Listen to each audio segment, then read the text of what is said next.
everyone. This is Lori Duthie with The Art of Awareness. And today we have a super special episode. We are sponsored by Experience GR. Experience GR, if you are not familiar, is the one-stop shop you can go to for all your events, everything happening in town, links to every performance, off community events. It is my go-to. And whenever I have someone visiting, we have an empty weekend. My husband loves experiences over gifts, so we always go check out what we can do as a family there first. So huge shout out and thanks to Experience GR. And my guest today is Cindy Foley, who is the CEO and director of the Grand Rapids Art Museum, otherwise known as GRAM. And I kind of dressed up for the occasion because I felt a little intimidated. I was like, who gets to be the CEO of an art museum? It sounds like the bougiest, most high-class job in the world. So I'm super excited you're here, Cindy. Well, thank you. And you're going to tell me how we get to be a CEO of an art museum. How do you play art happen? museum director? Well, you probably are asking the exact wrong person, because I would say if you had a pendulum and you were to say, okay, these kind of people are art museum director people, I would have been on the other side of the list. And the reason I say that is, one, I grew up in a very small town in Ohio, the state down south, where it was close to Huntington, West Virginia, and Ashland, Kentucky. Yeah. And, culture just wasn't part of our world. But my dad had been a prosecuting attorney, and he'd go on conferences and take the entire family. And I started to see museums, and I became just entrenched in an environment that to me did represent like this escape. It was this kind of beautiful escape from where I'd grown up. Was it all museums or art in particular? I think we would do, a variety of museums, but it was the art museums that I just fell in love with. And I think they felt, well, I'll give you an example. Here I am as a 16-year-old in Minneapolis. The Walker Art Center had just opened. And if you've ever been there, it's this great place. Even today, it's super fun to visit. But it had been maybe open 2 years. I walk in, and they had a massive Andy Warhol exhibition. And I remember being this kid in Southern Ohio, and we'd had like a little school magazine, and there'd been a feature on Andy Warhol. And so here I was like, this is what the big city is all about. And the big city of Minneapolis. And Minneapolis was so cool with their skyways and Andy Warhol exhibitions. But I specifically remember the work of art that probably, to this day, I can say it's probably why I'm in this role. It was the electric chair. And I had never seen Andy Warhol's more, powerful social justice something based work. Marilyn Monroe. Right. Yeah. And I think it just completely caught me off guard. And I kept thinking and asking my mom, like, why is that a pop art piece? And so that stuck with me. And so, I think over time, I ended up going to the University of Kentucky. And another hugely bougie place right up there with super Princeton bougie, right? And Dartmouth and Brown. It was, I end up there and on tour with my mom, getting the campus tour. She walks up to the desk and more or less tells the gals at the front desk at the art museum, my daughter really likes museums. Do you all have a work study position? And by the time I left, I was employed at you were not only the UK Art Museum. You were employed. Exactly. Yeah. And so I've never left a museum since. So is the world of museums. Yeah. Because I think some people are intimidated by museums. And I wouldn't say I am, but I'm never quite sure how to consume them. I went on a girls' trip, and we did do the Modern Art Museum in Copenhagen. Ooh, fun. And we had a really good time. There was a lot of laughter, I will say. Yeah. But I've always kind of wondered, like, is that world very bougie? And when Kirsty, Charlotta, and I walk into Copenhagen, were they judging us? There might have been some. But then on the flip side, I will say, museums really came to super popularity in this country during the era of the Gilded Age. So think about that. Have you been watching? If not, everybody should. Oh my God, Train Daddy. Right? Oh, No, yeah, okay. Gilded Age is that's my exactly. And if you haven't checked out Gilded Age, you really should. This is your calling. So that's when museums were, because you had these investors who had all this money from the railroad. So it was a lot of benefactors and going out and getting the money, they could create these amazing collections. All of a sudden, they're running out of room in their own homes. Yeah. So then they may donate a home, and that becomes the Fricks and all these incredible museums in New York City. And, the museums in the U.S. begin to evolve from that in Cleveland, in Detroit, right? Yeah. That's how they start. Did it so come they do from come a place? I mean, there's so much talk right now about our bajillionaires in the world. Yeah. Did it come from a place of wanting to share that with society, or from a place of keeping up with Europe? To go in and because that time in America was a lot of we were, the stepchild of Europe, and we wanted to really I think it was all of that. Make it known. Yeah. I think players. It was, if you watch Gilded Age, this is totally going to be a commercial for it now. They talk a lot about, again, women HBO could sponsor us. I know, we should work on this. But, the women in the show really had nothing to do. So their philanthropy became their work. So they were quite passionate about, whether they were opening a hospital or opening an art museum or an opera. They were passionate about, look at the good we're doing for the community. So I would say on one hand, it was very much about, this could improve our community. On the other hand, if you watch the show, you also realize they were very much about, and look how it also makes me look really good. And I can be the one greeting all of my gala-ish friends. Of it. Yes, I can throw a lavish ball amongst all the art I have gifted to the community. So if you think about that, of course, that's why we get a bad reputation, because we're kind of baked into that original, story. Yeah. But museums today are not what they were in the Gilded Age. So let's talk about that, because museums today, I'm sort of I could go when I have friends from out of town. Mm-hmm.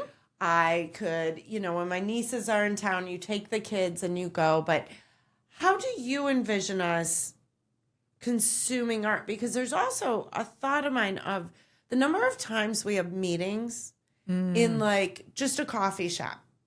And not to demean any particular coffee shop, but some of them, they're just bland. It looks the same. And you're like, what if I could, how much more inspiring if there was color around us and it was a really stunning space, or holding an offsite team meeting, when you're doing vision work, let's plan for the future, team. Oh, Lori, you are channeling. You're channeling a lot of, I think, what we talk about at the museum all the time. Let me start with this story, though. Okay. So the big story is my dad was in politics. My middle sister goes that direction, and my youngest sister and I go the opposite direction. I end up in a museum. My youngest sister is a deputy director to library system. Mm-hmm. And her big feud with me, I would call it, is that she says that libraries are places that we use, but museums are places that we visit. And it's always been a bit of it rubbed me the wrong way, right? It's a little contentious. It's definitely a sister, It is. It's a bit like the Michigan families. Exactly. It's the library nice and the art museum. You bet. Rivalry. And what I think bugs me the most is she's probably right? Think about how libraries over the past 20 years, they were all about books at one point. They were these gorgeous buildings where you went and you were quiet and you checked out books and you revered in the books. Oh, yeah. And then about 20 years ago, that drastically began to change. And what happened is they began to make it about people at the center and the needs of communities. So all of a sudden you've got... When did this happen? Probably 20 years ago, you really started to see the shift.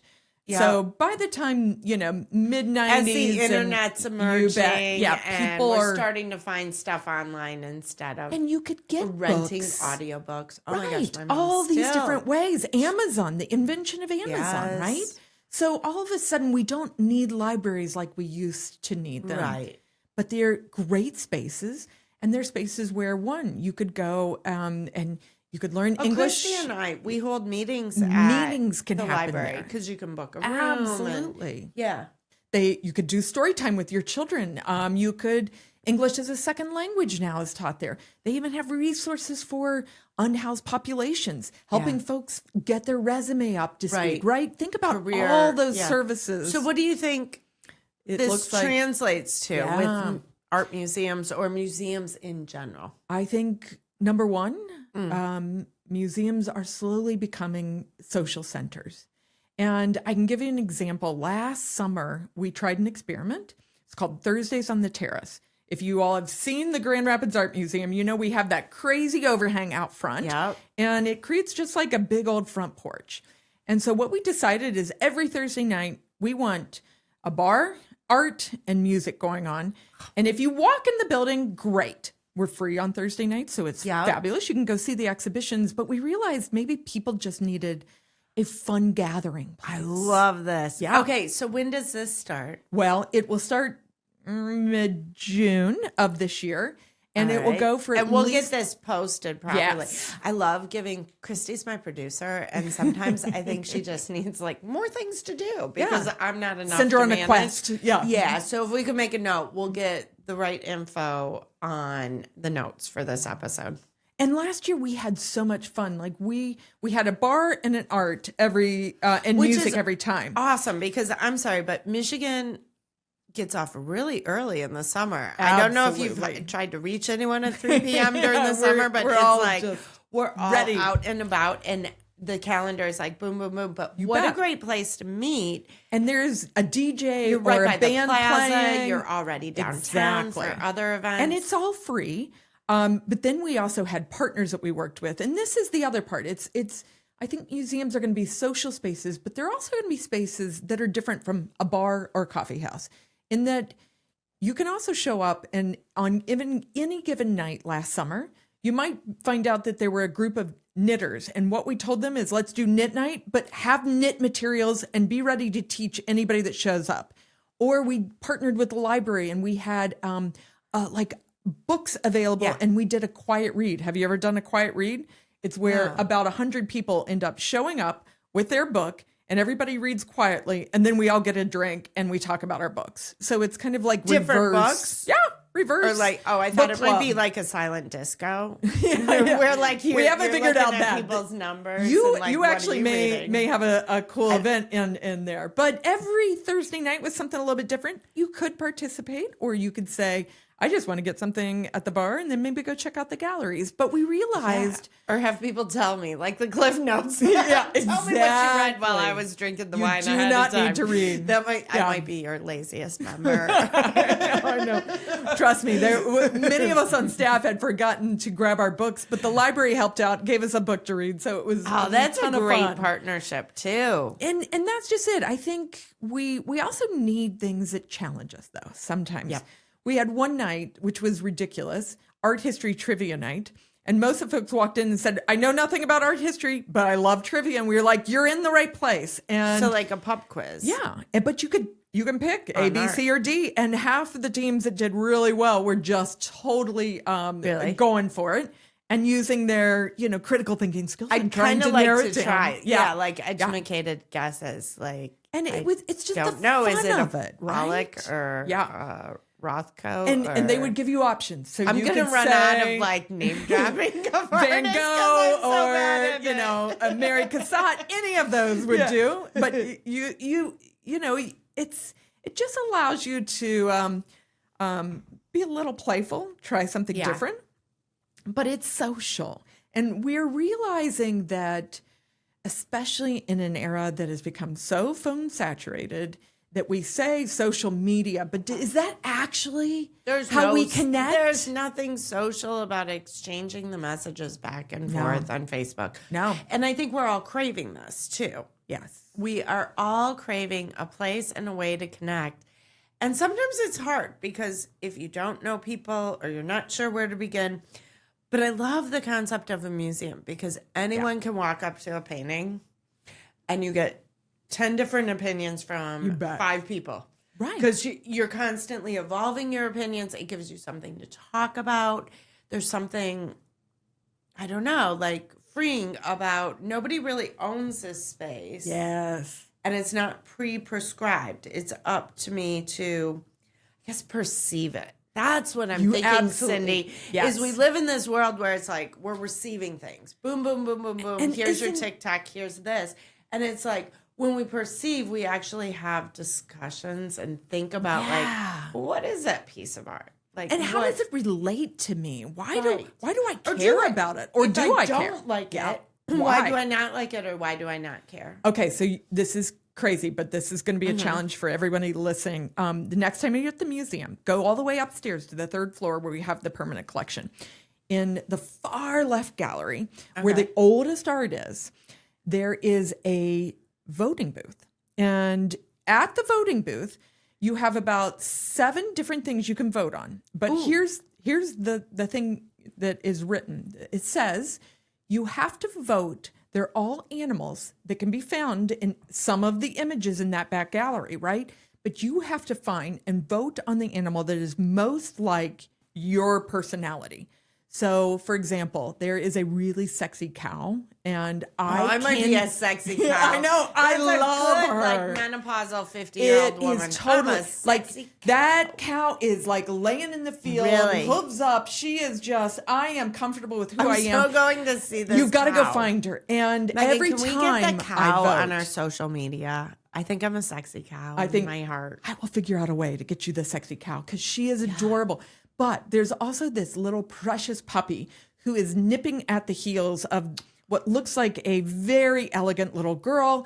And so, that she gets that puppy gets a lot of votes. More than the sexy cow does not get the votes I think she is deserving of. For our listeners, go to the Graham 3rd floor. You turn the corner, vote sexy cow. Please, please, please. I know. Do it for me. It would be amazing to see her win one of these days. Oh my gosh. But okay, that's a perfect example of where do we find the results? Well, what you do is you take a chip and you actually place the chip physically in, vote. and so you can see where they're filling up. And often it's the puppy. Sometimes there's this little delicate moth that is on a still life. Oh, she gets a lot of votes She's too. fragile. I would say the one that gets the least amount of votes is a snake that is startled a horse that is in full rear up because this snake has scared it. And it's an aggressive snake. And I feel bad for the snake because we have a lot of aggression in our world today. I know, Therefore, we're kind of into fragile moths and sexy cows. I know. But that poor snake does not get. But I'm not advocating. I'd really like to see the cow. I'm not anti-snake, but exactly. I will say, sexy cow. Go let vote. her win. Let her win. Vote for the sexy cow. I'm going to start a campaign. So when you're here one of these Thursday nights, wander up. Go vote for your favorite animal in the gallery. But it is back to your perception, right? It's not about do I have the knowledge to understand that painting. It's can I find something that is, quirky and very personalized in that work of art. And maybe it's a little sheep that's got a dazed and confused look on her face. And you realize, I was up there with my, of course, 18-year-old daughter. And I love to pick the ones I think she should pick, which she never picks the ones. Nobody picks the paintings you want them to pick. They pick the other ones. And when I was pregnant, I went to a museum that had this exhibition of Dutch masters. Oh, yes. And there was this angry mother goose protecting the nest of eggs. And I insisted I needed this poster. This poster hung in my dining room for maybe 5 years, 8 years.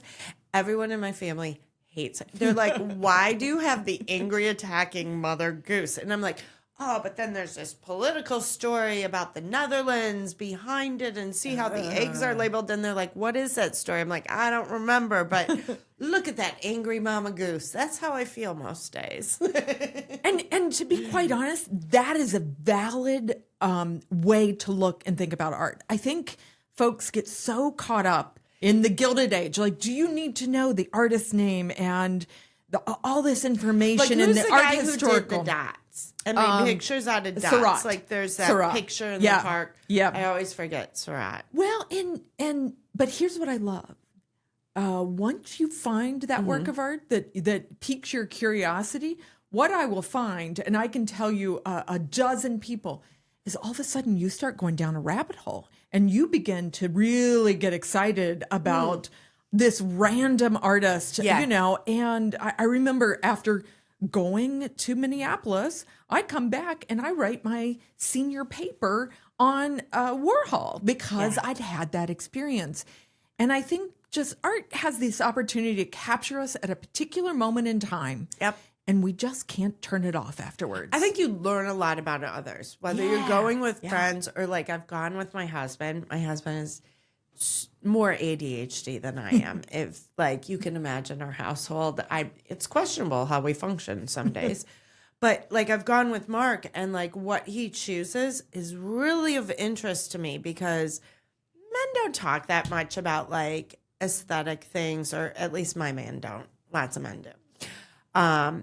And it's fascinating, like, to have those conversations of like, well, what is it? He's like, it's a picture of rain and it's just drawn with pencil and ink. He's like, to do that in black and white to me is just fascinating. I'm like, now I'm fascinated. Because it's like you're you know, if you take an onion, you start to pull those layers off, you're learning as much about him as you are about that work of art, right? We always gravitate to things that have a personal connection. Yeah. So it is very telling to watch your family, you know, choose it is just, work, you know. No, and I think, you know, we realize people, they're very connected to the museum in new ways, like that social connection. Creativity is a big one, but the other one is well-being too. So those are two other topics I love to talk about because I think they're going to change the nature of the art museum. I agree. So I was reading somewhere about this wellness and art, and it talked about the dopamine hit you get when you're just viewing art, much less creating art, goes up. And it's not unlike when you listen to a podcast. I know. You know what, right. Cindy? When you listen to people talking to you, Yeah. like people like me, so I don't know how much the dopamine is, but I think it's a lot. It is like you get to understand people and you get to see things. Is that perception reception maybe? Absolutely. I mean, what have you read and what do you see and think about fabulous amounts of research coming out of places like Canada and Great Britain. And what they're finding is that we seek to understand. And when we start to make sense, when we're looking at art and we start to make sense of something and we have an aha moment, the dopamine just goes berserk. And we feel this sense of satisfaction, accomplishment. It really can be profound. It's so so they're measuring evolutionary too. If you think about it, like little babies are taught. This is my anthropologist. But like when we're born, we're taught to identify good things, bad things, attachment. And so, of course, once you re-identify it, it's going to go bing, bing, bing. Like you have perceived and processed something. Absolutely. Well, have you ever heard about the wonder cycle? No. The wonder cycle starts with wonder, which is like suspended disbelief. So think about a toddler when they see their shadow and they get startled. And they don't know how to process this thing they've just seen, right? So what happens is you actually get something called the wonder face. Wonder face, and if you have a toddler in your life, you know what this looks like. Big, wide open eyes, big, wide open mouth. It's like you're trying to process and take in. The deer in headlights look that toddlers give you. They're trying to get in as much information as possible to process this thing they're experiencing.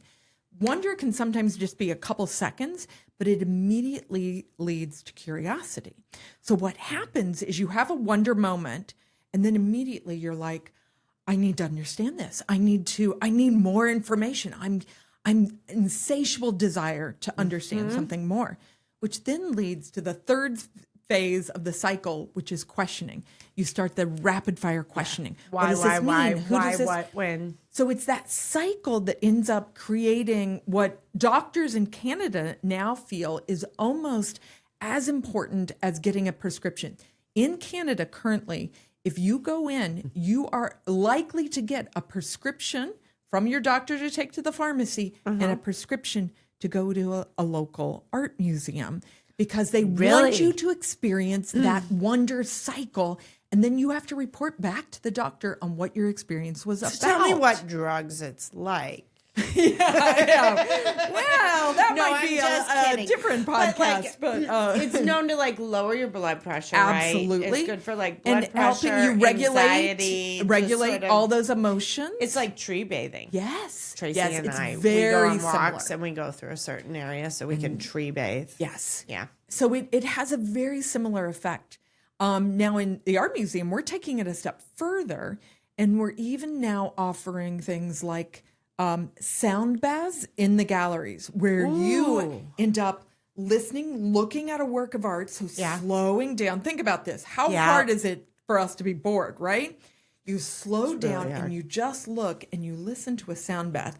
So it's almost like you lose time and Yeah. space. But folks who are experiencing are telling us it's fabulous. I kind of like this because Yeah. I am notoriously, I wouldn't say I'm anti woo-woo stuff, but I question sometimes like sitting in a dark room and going to a yoga studio, and it seems so like, and then I always feel better afterwards. Yeah. And like I've done a ton of acupuncture because I lived in China. Right. You know, but people have fears of needle. But I like the idea of having multiple, my ADHD brain wants like sound and visual. Like, Well, we just wants had a couple things at Yeah, once, I we just had guess. this fabulous group. If anybody's familiar with AYA, they're a local organization that works with unhoused youth. And you know what? Their jobs are hard. So we invited them over amazing. to come and just spend the morning with us. And one of the things they did is they sat in front of, each of them chose a work of art. They sat in front of it. And then they did the sound bath, and then they returned to it. And they said the things we experienced on the return were so profound. Like one woman talked about like the fact that she thought about her grandmother. She broke out in tears because when she returned to it, the relationship had changed. And I think it just let your mind do that thing where we start to wonder again, It's so and we're hard. open to the imagination, right? And for our listeners, Cindy has amazing podcast on boredom, the importance of boredom, because it's so hard to be bored these days, right? Because you pick up your phone and you're like, yeah, I'm bored, but stuff be coming at me like French fries from McDonald's when I really just needed a meal and I needed just to like sit and think about cooking food instead of I know. shoving the French fries of TikTok in my mouth. Not to diss on TikTok, I because feel- I do like TikTok. Oh, I know. And I feel Everybody that likes a good- what we're going to have to get to is eventually the antidote from the overload from social media will Yeah. be forcing ourselves to be bored and to spend time like in nature, touching grass, in art museums, staring at a painting. It I will think be the we're antidote. already there. If we're I talking know. about sound baths and tree bathing, and it's like, okay, who be overstimulated? How about all of us? I think we all are. Overstimulated. Yes. Yeah. Yeah. So Oh, that sounds amazing. So I think well-being museums will be a space in which we can seek out these antidotal, experiences. So, yeah. I love this. I really And it like is. this. And again, it goes against that whole grain of like Gilded Age. This is just folks in yoga, comfortable clothes, plopping Right. down in the middle of a gallery and But then you doing also something think, different. I think there's so many people with accessibility issues and different abilities where you think about a sound bath in a museum Yeah. Yeah. and what that could do to just sort of chill everything out. Well, I'm going to bring up yeah. soccer here, which is going to feel like a Yeah. total No, diversion. But Do you know my producer? Yeah, I know. She's secretly Sporty Spice of West Michigan. So this is for her. Yeah. I will say Darius Barnes, who I think you all know quite well, who's with AC Grand Rapids. One of the things he and I talked about is that, even the connection between the beautiful game and the art museum is pretty seamless. And the two of us are having a ton of fun imagining cross-promotional experiences. But one of them, he said, we may need to get the players over there in order to get them out of their heads sometimes. Yep.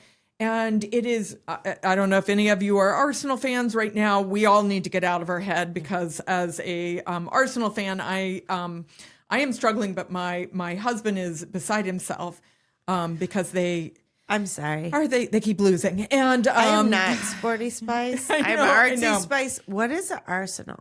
Arsenal is in the British Soccer League, one of the British soccer leagues. Okay. So they have done really well all season long, and all of a sudden they just started losing To my games. credit, I am a dance mom, and I have been in an yeah. auditorium in Coopersville for like 12 hours over the past weekend. Oh, goodness. So yes. I haven't seen daylight in a while either. Well, let's just put it this way. If it were Michigan or Michigan State football and something wasn't going This wrong, is big. I do feel that this is when you need your art museum, because sometimes we just we can't let go of all the dread and overthinking, and we need to Those find some new connections releases between You the bet. two, though, you always see them in the professional world. Yes. Of like whether it's ballet, whether it's art, it's right. like you have to be activating.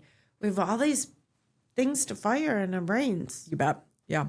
So I think art museums here can be something different for people at different stages of their life. And I love that. We're Can't finding wait to more and ask more. Darius more about it. Yeah, we'll get Darius in there. Yeah. He'll be in for a sound bath at some point. I'm sure of it. Oh my gosh, totally. I'm sure he would be total game. He has been so supportive of our community as a newcomer. Amazing. Jumped to right see in. him here. Absolutely. Yeah, he really did. Yeah. Head first. And Into it's a very full pool of art. I do have a crazy question for you. Sure. Do you consider us an artsy community? I do. Because you did move up here from Cleveland. Columbus. And, Columbus, sorry. Columbus. So many cities cities in Ohio. And I love them all. But here's what I will say about Grand Rapids. There has been a deep love for the arts for a very long time. We have invested quite a bit in the fact that we have our own opera, ballet company, symphony, right? It's all we here. really have like the full buffet. Yes. Now, but I think we're at a stage where we as a community need to rally and think about sustainability of our arts and cultural community. So if I'm anything of a downer today, it's to say we're not quite as sustainable as we need to be. And moving from other cities, I would say that's where we need to improve, is around some city, county public funding. We do not have that here. How do we improve? Because I feel like when people go, oh, we need to do this and that, I'm like, well, I only got the money I got. I only got the time I got. Yeah. But as a force collective, what do you think each of us can do? Well, I think there's two parts. I think there's what we can do as a community and then individuals. I'll start with community. In the place I moved from, Columbus, Ohio, when I left there, here just gives you an example. There were two folks who had been recipients of funding from the local arts council who were on the New York Times bestseller list. We also had two individuals who were in the Whitney Biennial. We had an individual who'd just been on RuPaul's Drag Race, who had also gotten funding from the local arts council. The only thing I had questions about was the Whitney Biennial, but I think that's the Whitney Museum. The Whitney Museum has a York? big major exhibition every 2 years where they highlight some of the most important artists. And they came of our from time. Grand Rapids? They came West from Michigan? No, they came from Columbus. And so when I moved from Columbus here, what I realized, we don't have money that specifically invests in artists locally. To get our artists So more what nationally happens? known. Our artists go to Ann Okay. Arbor, or they move to Detroit, or we lose them Yes. to Chicago. And that impacts the institutions. That also impacts those Yeah. artists. It impacts the art school. It impacts Art Prize, because we don't continually invest in artists, nor our local institutions. So what I would like to see is funding for the arts through the city-county Yep. solution. In Columbus, they have a ticket fee. It's like 2% on top of tickets. And that goes back into a pool of money that then feeds the Right. arts in greater Columbus area. Here, we can come up with a solution that serves that community. So if anything, I want folks here to be aware that that is something those of us in the arts know That's we need an to be working on. interesting, like, community policy change. It would is be. what- It would very be. much be. What is the current price to get into the museum? If I like come, let's say I'm taking out a date Yes. and I have a first date and maybe I'm really young. Oh, yeah. Let's just say So I'm let's a say student if you, at GRCC, or Well, maybe you're I'm 22 you're teeing me and up. really cute. Yeah. I'm looking for sexy cows. Sexy cow is in your future. Well, first off, I would say if you do not realize that the Grand Rapids Art Museum is the only cultural institution that has a free night every single week, then you need to put that down in your mental Rolodex that Graham is free every Thursday night from 5 to 8 p.m. So first 5 off, to 8 p.m. Thursday night Yeah. is when I'm going to book my first date do your first date, try it out. with my young, sexy bull. That's right. But then you may decide, oh my gosh, that was our first date. This is a place I want to come back to. This is a place I want to be a part of. So for $12, you and your date can come back and you can be a part of a Sunday afternoon, and you can hear music in the galleries or whatever else we may have going on. Now, Again, I could go to Experience GR and find our out sponsor, all about this. and look up every event you have going. You bet. You bet. Now, I will say, here's the next thing I'd like you to consider. Okay. As you now are no longer dating, you've gotten married, and you've decided we are going to start a family. Off the market. for Yeah, the I'm off listeners. it. It's time for me as a parent Yeah. to begin thinking about what kind of experiences am I providing for Right. my family. So that's when you get a membership and you decide, I want to do this on a regular basis, and it's That's something that cool. we enjoy and together, and it might be something you do on Well, a then pretty it's regular there. basis. I think it. Then you have What's no qualms. interesting to me about a membership with the museum, as well as with other organizations Absolutely. in town, is it's kind of your way of giving too. Yeah. So if You're you buy a supporting us. membership and let's say it encourages you to use it and go and enjoy it more, Yeah. but then it's also a way of donating for people who aren't like, hey, Cindy, I got $1 million I'd like to give. And I know. Well, Yeah. and one of the things that makes me super happy is I'll find out that a family bought a membership, and then at a certain point, they decided they wanted to try our summer camps. And so their kids went to our summer camps. And then I'll find out, oh my gosh, they have one of their teenagers wants to volunteer with us Right. and has fallen in love with the museum because they did a summer camp, because they had a membership. And then I find out they're going to college and they want to study the arts in some capacity. And it's just like, you don't you know have what ripple effects. internships and volunteer Absolutely. experiences And for a lot of anybody different like types of things. Yeah. Everything from you can become a docent, or you can volunteer Yeah. as, and be a part of our volunteer council. So there are a lot of ways people get involved. We now This have is college awesome. interns who do amazing things and work on our social media and all kinds of fun ways to engage. But many of them had an extraordinary experience as a child, and I love they that. can't turn it off. So it's cool. I really like the vision. Yeah. I absolutely love the idea of museums as gathering spaces, as discussion spaces. And as you know, we are called the Art of Awareness. yeah. And one of our things is to sort of start connecting community by way of stories, by way of understanding more of what's out there. So when it comes to you, what would you like people to be more aware of, or what are you becoming more aware of? Yeah, that's a great question. I think in Grand Rapids, I think one of the hurdles you have to kind of overcome when you move here is that at first it can feel like maybe it's a bubble that is a little bit harder to pierce than other major cities that I maybe have lived or worked in. But the people here are incredibly kind and will bring you into the fold, but you have to take a little bit of a leap of faith. You have to have some ambiguity and willingness to jump in to try new things. So, I'll give ambiguity. You yes. I love that. The second you said that, ambiguity is one of the spaces I know I live in, and I'm trying to teach my daughter, like, the world is not black and white. You go, it may be good, it may be bad, you may navigate it. Right. Talk to me about ambiguity. Well, for me, I believe that one of the things that happens that keeps us from being creative human beings is that we have a low tolerance for ambiguity. So what does that look like?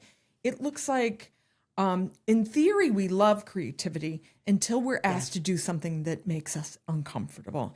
And then we will come up with a thousand different excuses. And what the art museum really tries to do, because at the center, I would say our social mission is creativity.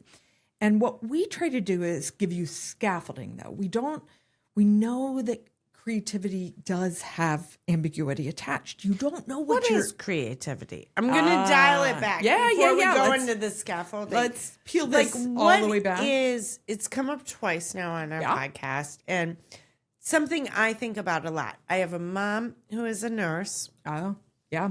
And she says she's not creative. I think she's wildly creative. I lived in China, where because of the education system, a lot of my colleagues would say, well, we're Chinese, we're not creative. I'm like, oh my gosh, look around Chinese society. So creative, so innovative. Absolutely. So what is creativity? I'll give you a definition first, and then I'll give you an analogy that might help with that. Okay. The definition I like to use is it's actually the imagination. So the ability to have ideas, right? To just generate ideas, but you add that to the ability to be a critical thinker. So it's the ability to question, to poke at. If you can have ideas, but poke at them and then do something with that, that is creativity. I think what happens that gives creativity a bad rap is we think creativity is the ability to paint or the ability to draw. Guess what? Right. Actually, that has nothing to do with creativity. Creativity is the ability to have ideas and do something with them. Yeah. Painting and drawing are just mechanisms to get ideas out into the world. If we wanted to be fancy bougie ladies, like go into art, we would say modalities. That's right. You would. We would. But we'll just say, ladies, like, it's just the way you do it. Right. Because let's think about this. Sewing is a mechanism to get an idea out in the world. Cooking is a mechanism. Gardening. My friend Liz is gardening right now. It's, as you're laying out that bed, you're having to determine how is that going to look. Like, all of those are pinpoints to creativity. Yes. But the problem is we attach a negative stereotype to the arts and creativity, which we shouldn't. What we really need to be thinking about is that artists are really good at developing ideas, and back to your ambiguity, and they don't take it personally when something doesn't work. They're not wounded by a failure. You and throw I think it out that's there, the problem. and it's good or it's bad. Yeah, and they you evolve. move on to the next thing. And then sometimes it's so bad that it's actually good, and they rework it. It's like, I mean, and artists have always been in that space where that's part of what their superpower is. Yeah, but it's not the art making that makes them creative. It's the ability to generate ideas and work through the challenges that come with that. We as human beings, though, need to be more like artists in that way, especially with AI and everything that's coming at us. We have to be more adaptable and able to pivot. And that's where creativity is going to come in. There's something interesting in this where I think about, like, when we give a performance or when we do something and then it doesn't work out, we're so quick to call it failure. And yet it's really not. It's an iteration. Like you're just going to do it again in a different way. Absolutely. Doesn't mean it sent you off. It gave you something to learn. And the goal was never perfection anyways, because if you were perfect, you weren't trying hard enough. Yeah. Yeah. So a funny thing I learned years ago was, and I'll let you guess, who do you think the most creative, like, field or is in the world? What do you think that person, what job is the most creative? Any guesses? I thought you were going to say age group, and I would say No, 5-year-olds. Yeah, no, 'cause that they're would absolutely no be. Constraints tell you everything in their head. What job? Yeah, it may Maybe- surprise you. Is it teacher? No, unfortunately, I wish. Oh. So there was research done looking at all these different fields. And what they found is that the most creative person was actually the comedian. Because they found the comedians have to kind of, especially stand up. Think about it. They have to be very comfortable with ambiguity. If you watch your favorite comedian, their skill set And they is adjusting as people and then react. being funny in the moment is actually taking your prior knowledge, being able to adapt it, and then being okay with it going a little awkward and seeing where it goes, right? So they said the ultimate creative human is the comedian. Now, of course, scientists and artists and a whole bunch of other folks are really great at it too, but none of them compare to the 5-year-old. Because they, oh my gosh, No. the 5-year-old. So I used to work corporate. Oh, yeah. I won't probably splice this out because my corporate life is so boring, but really wasn't. So we used to do the spaghetti test. Where you yes, put a of team course. together, you give them spaghetti and a marshmallow and so much tape. You can Google it. It's on TikTok all over, I'm sure. And you have to build the tallest tower to balance the marshmallow on. Yeah. And then we did it with my family for Thanksgiving. And my mom, who we call Abu, which is Shanghainese for grandma, and my Uncle Tom totally cheated. Abu cheated. And Stella will never forget it. But in that's general, funny. the lesson of the spaghetti thing was the MBAs couldn't do anything. And the 5-year-olds were just throwing out ideas and like, oh, let's try it. Oh, that didn't work. Let's do it again.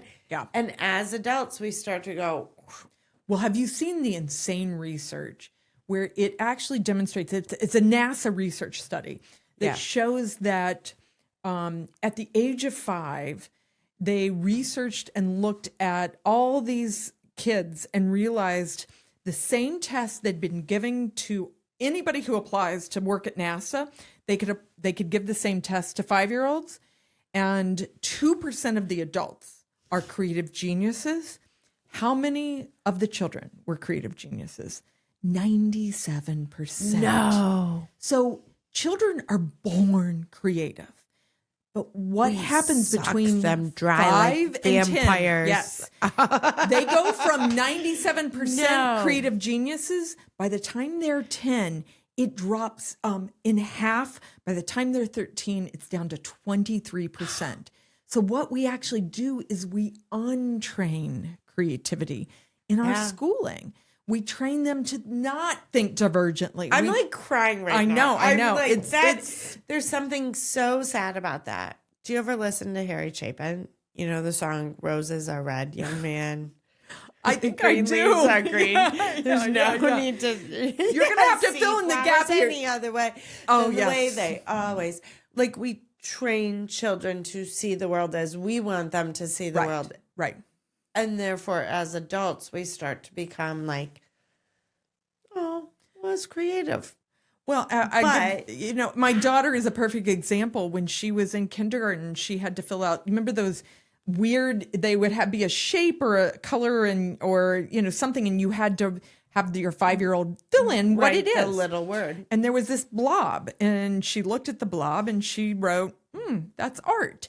And she got it marked wrong at school. But when she brought it home to me, she was pretty upset. Like, don't you think that's art? And of course, like what? Yeah. That ambiguity Could have been anything. Absolutely, it looked like Could have been an Joseph amoeba. Corral, or But amoeba was probably hard to spell. Yes. Well, it was supposed to be mud, and that was funny because how do you make mud, right?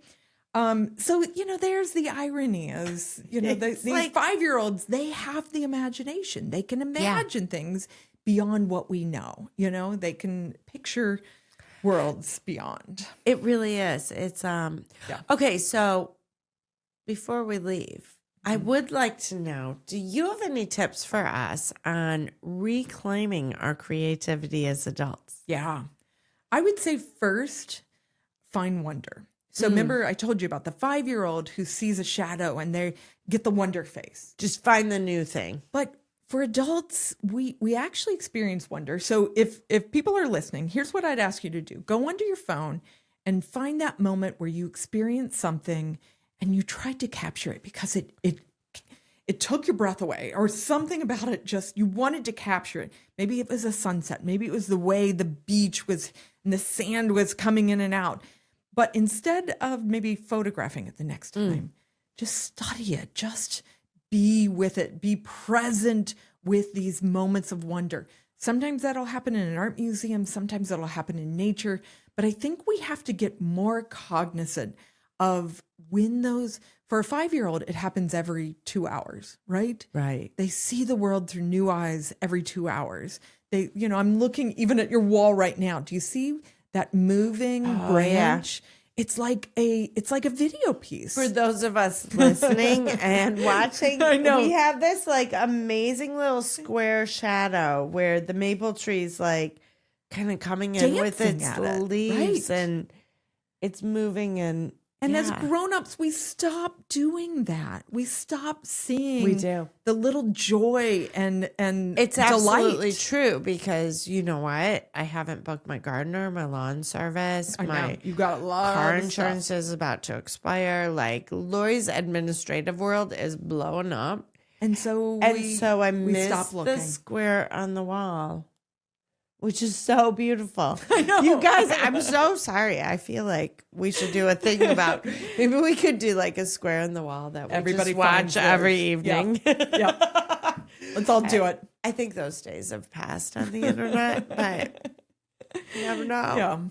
Yeah. But I love that. Yeah, There so is a find moment wonder. of being present and not, I mean, I will say there's times as you go to events, Yeah. be it a sporting event or, my daughter's a dancer, and you watch people so engaged with the phone and the recording that they not forget to like be present. about just watching it. Like I want that in my memory. Yeah. And I could lose that memory because I've gone through menopause. So I could lose it like so true. in 5 minutes. Yep. But I want to feel that feel versus worrying about, do I have the camera on her? I know.